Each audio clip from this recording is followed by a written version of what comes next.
Welcome to episode 5 of Claude's Unique Life, a reading of my grandfather's recorded memories. Now, we find ourselves in the early 1930s-ish, during the height of the Great Depression. But life goes on, even in hard times. And if you've been following along, you know that Claude and Ilse have been an item for some time, and they decide to get married. But they're considered underage, and Claude explains how they get around that. So, here we go. We ended the last episode talking about Claude's father, my great-grandfather, and what a hard worker he was for the railroad and all the things that he did just to keep house and home together during the Great Depression. And now I pick up reading from there. Mom was something too. It took a lot to keep the family together while Dad was working out of town and following him from place to place. She did a good job of feeding us when there wasn't much to prepare.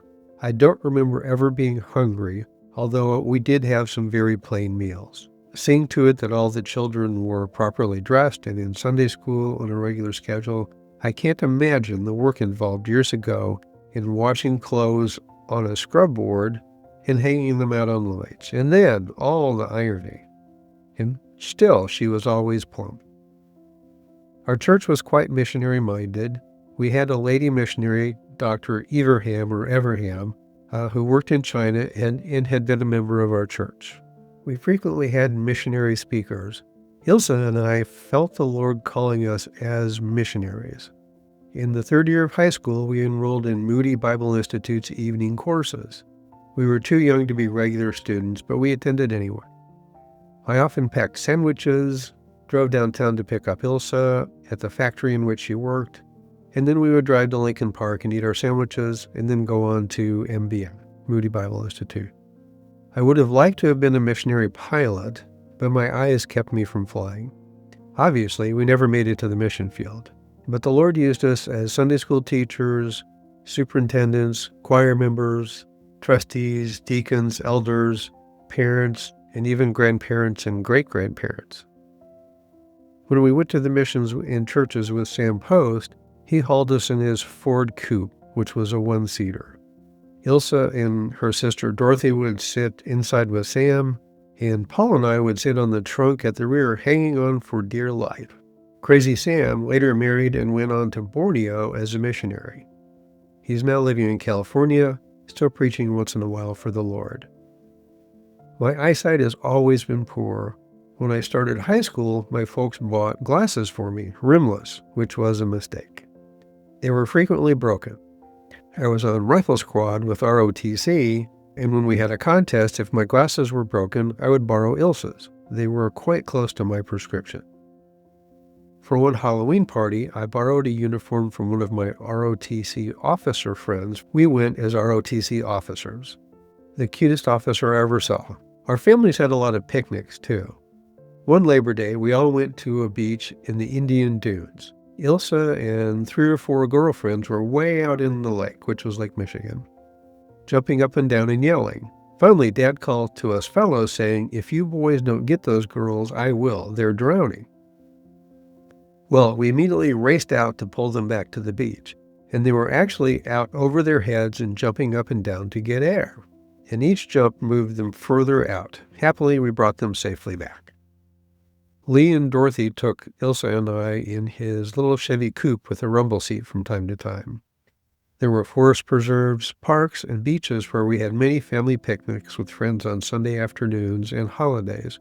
We frequently included the entire Benke family. We would play softball, pitched real horseshoes, hiked, and just ate and talked. A few times, Ilse and I rented rowboats and rode around the lagoon at Jackson or Lincoln Parks. After we were married, we roller skated and also bicycled from Roseland to visit Dorothy McMurray. It was quite a long trip. I would guess 15 to 20 miles. One time, I was doing something to show off a little, and the skates went right out from under me. I fell backwards, but the bag of cherries I was carrying was held safely so that no cherries were crushed. Ilse enjoyed the scene. One night, driving home from Ilse's, the clutch failed. I had to shift gears without the use of the clutch all the way home, which was then on the east side of South Chicago. I was near the Indiana state line. The next day, I took the clutch apart to see what had gone wrong. The clutch plate was destroyed. So I took the trolley into town to get a new clutch plate. I returned, replaced it, tested it, and sure enough, it was okay. Then I took some old nuts and bolts and put them in an oily pan. And when Dad came home from work, I told him I had the clutch back together, but I had these nuts and bolts left over. That's pretty good. He got all excited, saying it probably wouldn't work. But he got in the car, backed it out of the garage, and said, well, okay, it worked okay. Then I told him what I'd done. He thought he should skin me alive for fooling him. Another night, on my way home from Ilse's, it was so foggy, I had to drive with the parking lights on. Other lights made the glare impossible to see. My sister Johnny was with me, so she had her head out the window on the right side and kept telling me how close we were to the curb, driving slowly in case there was a car that was parked. When we came to a street crossing, the curb would disappear, so I would just drive straight ahead until the next curb showed up.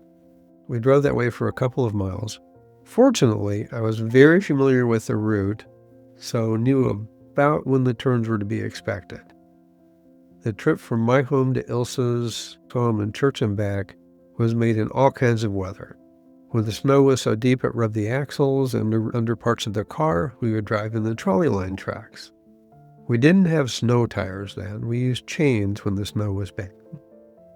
During those later teenage years, Ilse and I and Paul and 2 or 3 others visited a local hospital on Sunday afternoons. They allowed us to sing and give testimonies to any of the patients who wanted us to. We would ask permission in each room, and if invited in, we would sing a hymn or two, and then a couple of us would testify and then pray. Many of them really seemed to appreciate the efforts. Shortly after the AM church service, this group would have dinner, generally at either my home or Ilse's home, before leaving for the hospital. I wonder now if we ever really thanked our mothers for their labor. I can't remember eating in a restaurant, but we did occasionally have a hamburger at the White Castle. I think they cost us all of 10 cents each. But it was hard to get a hold of a few dimes at that time. Again, Great Depression. It's hard to believe, but I was elected superintendent of our Sunday school. At that time, all I did was lead the General Assembly, lead the singing, Bible reading, sword drills, which was looking for Bible verses, and reporting our attendance and offering. I must have been about 18 then. I also had a class of young boys. I remember how they enjoyed a trip to Palos Parks for an outing. All the trees and grass and the small stream of water, it was quite a treat for them. They hiked through the woods and rolling in the grass in piles of leaves. We put a new covering on the roof one summer. I had a very steep roof. I sat straddling the peak, and my youngest brother, Joe, would carry the rolls of roofing up to me. I would tack the end in place and let the roll of roofing roll down the roof. Then I would back up for the next roll. Well, finally, I backed up, and there was no more roof there. Fortunately, I was moving slowly. So I looked around, and it was about 50 feet down to the sidewalk. So I moved forward and safely got off that roof. The men in the church had a fisherman's club. They sponsored the Saturday evening street meetings and the prayer meeting preceding them. The prayer meetings were held in the pastor's study, which was called the powerhouse. The young people did not like our meetings called Baptist Young People Union, so we voted to call it the Born Again Club. We even had pins made for the members. Being raised in a Christian home and associating with Christian people and organizations, I never really knew from close association how the world lived until I worked at Honeywell. What a shock. Oh, I had been subjected to foul language and filthy stories in other places, but this was my first exposure to a bunch of drinking men, and that was a shocking thing. Bad news. Alcohol really brings out the worst in most people. Now, I do not recommend one-arm driving. Keep both hands on the steering wheel, right? So I taught Ilse how to shift the gears. She was close to the gear shift anyway, because at that time, the levers were at the center of the car. So I worked the clutch and the gas pedals, and she became very adept at shifting the gears noiselessly. Have you noticed that when driving behind young couples, that it looks like the driver has 2 heads? Teaching her to drive was something else. The south side of Chicago had several large areas where streets and sidewalks were paved, but no houses had been built. They were good areas in which to learn the fundamentals of driving, steering, shifting, and stopping. Well, she was driving along, approaching an intersection when she saw another car coming down the crossing street. The two cars were both going slowly, but both new drivers expected the other to stop. The two cars' fenders pressed hard against each other. Our front fender was curled back under. No one accused anyone of being at fault. We pulled and hammered the fender back as nearly as it could be, and that discouraged Elsa from learning to drive. The car was parked in the garage that night, and we didn't tell Dad. I did tell Mom. We decided to wait until he saw it. As I remember, he didn't notice it for some time. He thought someone had bumped it while it was parked. We finally told him what happened. Well, since it was Ilse, who was very special to him, he had it repaired without too much complaining. One time, I was not able to stop quickly enough, and our bumper hit the bumper of the car ahead of us. No damage to the other car, but our bumper looked bent out of shape. When I reached home, I loosened the bolts holding the bumper to the car, and the bumper sprang back to its original shape. No damage. Now that was a good bumper. I believe as a result of that accident, I was supplied with that first pair of glasses. During those teenage years, we had many good times. The Lord has pretty well removed memories of bad times like no work and so on.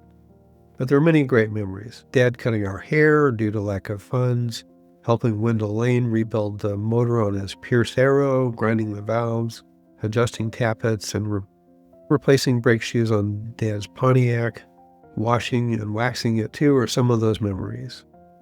I believe the only new car he ever owned was the Ford he bought.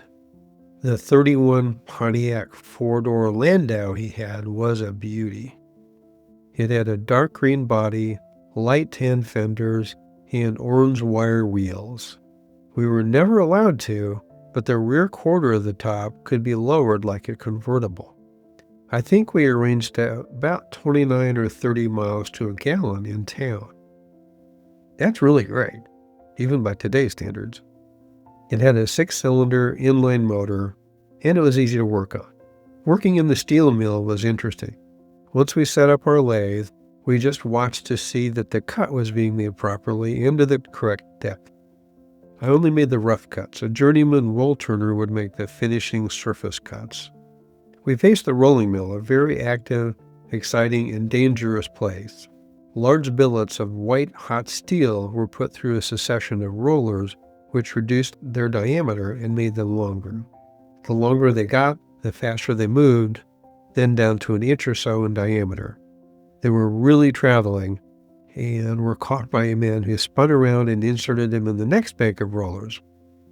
Once in a while, they would miss, and some men would be hurt badly by the stray steel rod. When making wire, occasionally it would miss and would shoot up to the roof, getting all tangled in the beams. Some mess. On trips to the tool room or the cafeteria, I had to walk on a walkway just above the places where the catchers caught the steel. I always hurried across.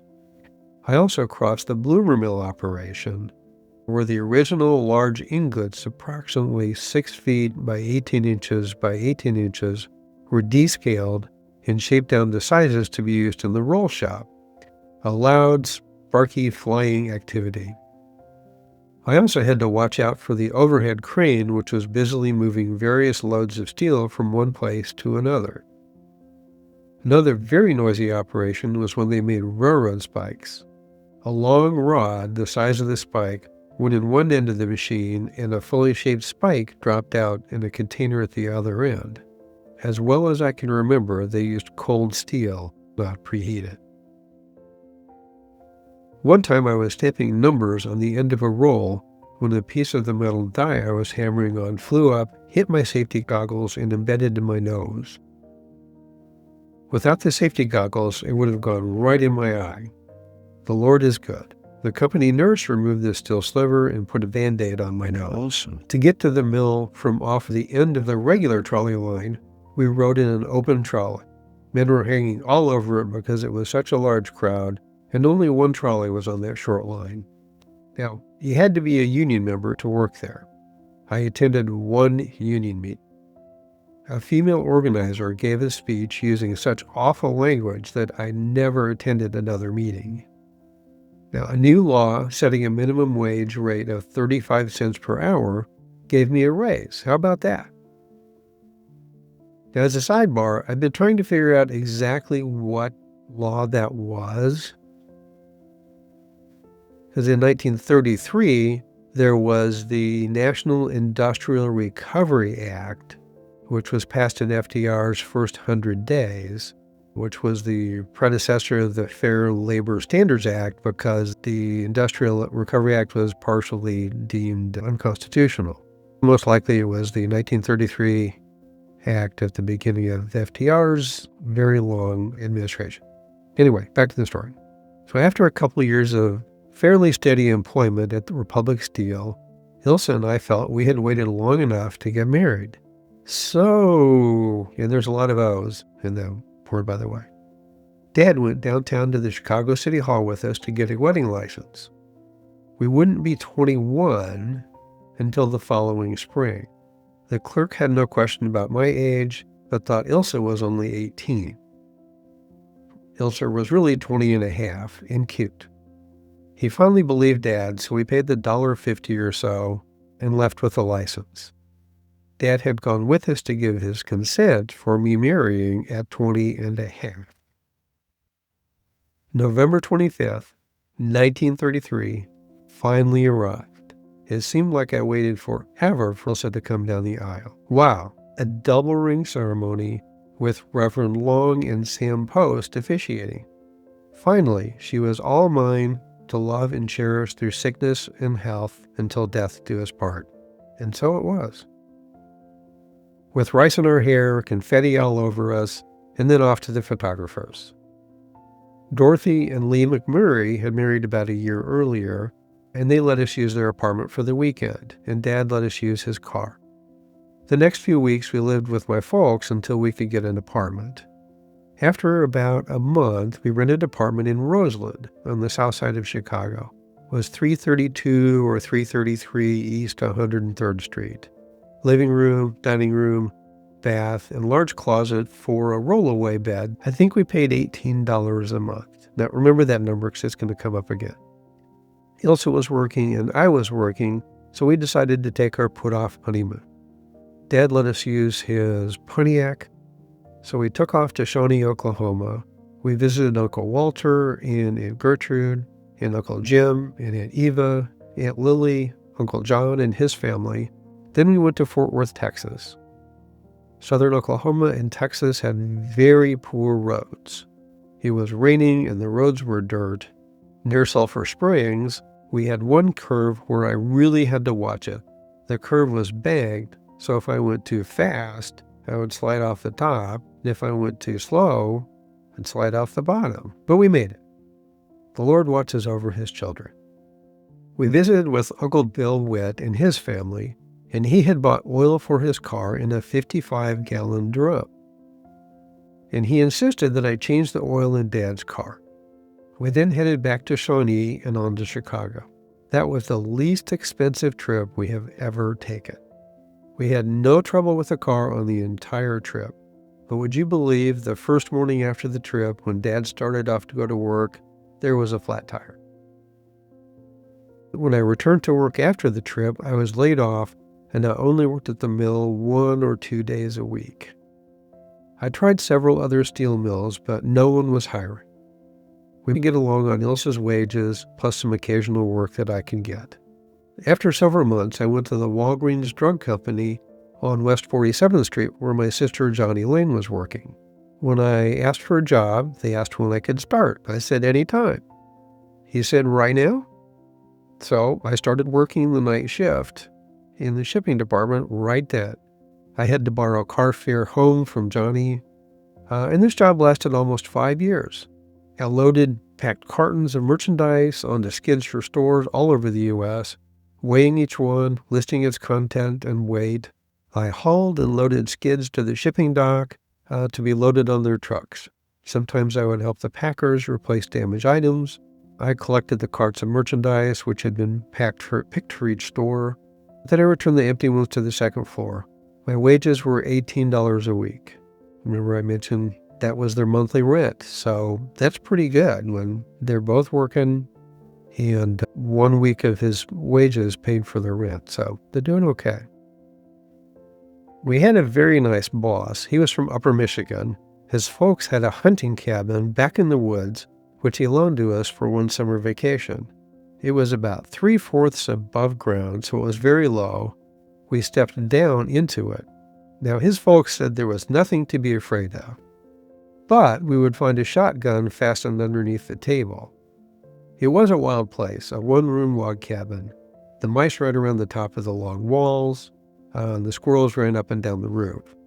We walked a couple of miles down to Lake Superior. Part of the walk was on railroad tracks. Now, I moved Elsa from one track to another to keep her from seeing the remains of snakes which had been cut in two by trains. I chased away one from the cabin, but didn't tell her about that. AJ had loaned us his 34 straight-eight convertible Pontiac for that trip, and we took the ferry from Lower Michigan to Upper Michigan. There's a bridge there now. His car was very low, and the trail into the woods was just 2 tracks with some fairly high rocks in the center, which we just barely cleared. In some narrow places between large boulders, there was barely any clearance at all. There was another cabin about 3/4 of a mile from us. One night we heard their dogs barking, and we found that a bear had stolen some meat, which they had hung in a tree. We had a lot of fun, but Lake Superior was too cold to do more than wade in, and the beach was rocky, not sandy like Lake Michigan. And then we went home through Wisconsin. Shortly after Herbert Benke graduated from high school, he got work at the U.S. Post Office in downtown Chicago as a special delivery carrier. At first, he delivered near the post office or used the trolleys. Then he had to have a car. His brother-in-law, Lee McMurray, loaned us his car. I taught Herb to drive that afternoon and then rode downtown with him to the post office. I then took the trolley on to work. I was then working the 12 to 8 shift. I really prayed the Lord would keep Herb that night. The next morning, we found a note under the door from Herb advising us that he had had no trouble that night. He then bought an old Ford Coupe that gave him a lot of trouble. Too frequently, we would see Herb and Art pushing that car to our house. Finally, we got tired of it, so one night when the temperature was about 10 degrees below zero, we overhauled the motor. His garage was very poor. There were no boards on the lower foot or so of the wall, so the wind almost froze us. And what a patient person Ma Benke was. We cleaned carbon off the head of the motor on her kitchen table. Imagine. We found the trouble with the car wasn't the timing gears slipping, but the distributor shaft was broken in two, and when the motor was warm, it worked fine. But after setting overnight, the shaft was cold, so the distributor would not turn, and then it would get out of time. So we installed a new shaft, and it ran fine. Now, Ilse and I had no car. I bought a bicycle for Ilse, and we would borrow Herb's bicycle, and the two of us would bicycle to Palos Park. It was quite a trip. We also roller skated there many times.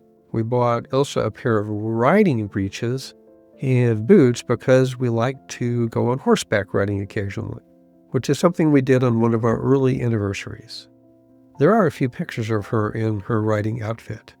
One time, riding the bicycle home from Palos Park, trying to beat a bad storm, we pedaled hard, but Ilse became tired, so I pushed her bike while riding along beside her. When we got to our apartment, we showered and I passed out, falling back into the tub. I hit my head pretty hard. I broke the skin and it bled a little, but we washed it and let it go. What a hard hit. Our apartment was equipped with a kitchen stove and a modern ice box. The ice box was placed against an outside wall, which had a little door in it so the iceman could put the ice in it without coming into the apartment. Very handy. We occasionally borrowed a car from Dad, and one night after parking it, I dropped a $1 bill. The wind blew it away so they could not find it. So I carefully dropped another one, watching it where the wind blew it. Would you believe it? It lodged right against the first one, which was under the rear wheel by the curb. The Lord is good. $1 was worth a lot of money then, which, by the way, $1 then is equivalent to about $24 today, according to some research I did. So yeah, it made a difference. In the fall of 1937, we learned there would be an addition to our family the next spring. Everyone was elated. And I'm going to leave off this episode at that point, and we'll share the growth of the family in the next episode. So click here whenever it's up. I'll have that click there, and you can hear about their firstborn and some other interesting facts. So thank you for watching. I hope you enjoy this.